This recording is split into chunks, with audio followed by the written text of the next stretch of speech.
Salutations à tous, que les bénédictions de Dieu soient sur vous tous. Nous aspirons tous à obtenir la meilleure vie possible pour nous-mêmes et nos familles. D'autant plus lorsqu'il s'agit de notre destinée éternelle. Aujourd'hui, je vous apporte un message qui offre assurance, sécurité et espoir pour l'éternité, ainsi qu'une abondance de bénédictions divines pour cette vie. Quelle que soit notre affiliation religieuse, il est crucial de faire preuve de discernement dans le choix de la véritable croyance qui détermine notre destinée éternelle. En effet, le résultat final dépend de ce que nous croyons. Car la Bible enseigne que bien des chemins peuvent sembler droits, mais leurs fins peuvent conduire à la damnation éternelle. Beaucoup luttent encore avec l'incertitude quant à leur sort. Mais il y a une bonne nouvelle de la part de Dieu pour ceux qui cherchent clarté et assurance. Que vous soyez nouveau dans ce domaine ou un croyant chevronné en quête de réaffirmation, le message que je vous apporte provient uniquement de la véritable parole de Dieu trouvée dans la Sainte Bible. Ici, vous pouvez découvrir l'assurance du salut et sécuriser votre destinée éternelle bénie au ciel, mettant une fois pour toutes de côté la question angoissante du ciel ou de l'enfer.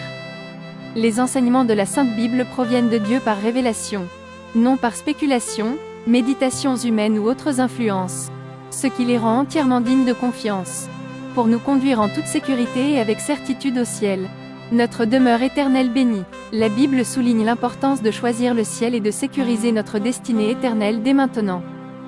En fait, la Bible est explicite lorsqu'elle déclare « Tous ceux qui croient au nom du Jésus, Fils de Dieu, peuvent savoir qu'ils ont la vie éternelle. » C'est-à-dire, contrairement à notre manque de contrôle sur les circonstances terrestres, telles que notre naissance, nos parents et nos pays, la Bible enseigne que nous avons le pouvoir de choisir le ciel maintenant et de devenir citoyens du royaume des cieux, vivant avec la famille céleste de Dieu pour l'éternité. Dieu désire que tous les hommes soient sauvés et parviennent à la connaissance de la vérité. Il tend toujours ses bras gracieux d'amour à tous, et il est préférable d'accepter son offre de rédemption et de salut. Pour saisir la gravité de l'appel de l'Évangile, considérons ce que la Bible dit sur le ciel et l'enfer. Le ciel est décrit comme un lieu tangible, le paradis ultime, rempli de joie sans fin, de bonheur, de liberté totale, de paix, d'égalité, de justice et d'une beauté indescriptible. Il est illuminé par la lumière radieuse de Dieu, exempte de ténèbres, de tristesse, de maladie, de pauvreté et de mal. L'amour imprègne chaque coin, tandis que la haine n'a pas de place. Seuls ceux qui ont accueilli Jésus dans leur cœur peuvent y demeurer éternellement avec Dieu et ses anges. Le ciel est l'endroit parfait que nous puissions imaginer et désirer. En revanche, l'enfer est dépeint comme un royaume de punition éternelle conçu pour Satan et ses démons. Il manque totalement de beauté, de grâce, de paix, de liberté et de justice, et est bien pire que ce que l'on peut exprimer ou comprendre.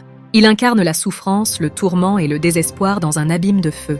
Ceux qui sont condamnés à l'enfer endurent un tourment incessant sans répit, criant dans une agonie éternelle. Chaque pécheur qui rejette Jésus est destiné à cette damnation éternelle, sans soulagement et sans seconde chance. Nous pouvons éviter cet enfer terrible en faisant un choix sage pour le ciel ici et maintenant. Vous pourriez vous demander pourquoi il est urgent de choisir le ciel et quels sont les... La Bible nous dit que les pécheurs ne peuvent entrer au ciel et sont déjà sous la condamnation de la loi de Dieu. Lorsque nous mourrons, il y aura un jugement. Nous entrons dans ce monde en tant que pécheurs, déjà prédisposés à la condamnation de la damnation éternelle en enfer. Nous sommes incapables de nous libérer de ce péché et de ses conséquences par nos propres forces. Par conséquent, ne pas choisir le ciel en réponse à l'appel de l'Évangile de Dieu, avant que notre temps sur terre ne se termine, conduit à faire face au jugement pour nos péchés et à une éternité en enfer.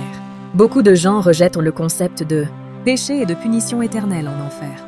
Cependant, bibliquement, c'est une réalité indéniable et une vérité à laquelle nous devons tous faire face. Nous avons besoin de réconciliation avec Dieu et devons être réconciliés avec lui en acceptant son invitation gracieuse par l'appel de l'Évangile. En tant que création de Dieu vivant dans son monde, il est essentiel de suivre les lois de Dieu pour notre bien-être et la sécurité de notre vie ici et dans l'éternité. Nous pouvons renverser nos prédispositions sombres et atteindre l'accomplissement dans cette vie et dans la suivante. Comme Jésus l'a enseigné, en priorisant le royaume de Dieu et sa justice, tout le reste se met en place. Alors, que devons-nous faire pour sécuriser le ciel ? La Bible enseigne que pour entrer au ciel, nous devons croire en Jésus-Christ et l'accepter comme notre Sauveur et Seigneur. Car la Bible dit « Il est le chemin, la vérité et la vie. Nul ne vient au Père au ciel que par lui. » Le salut n'est pas obtenu par la charité ou par le fait d'être une bonne personne, mais uniquement en plaçant notre foi en Jésus-Christ.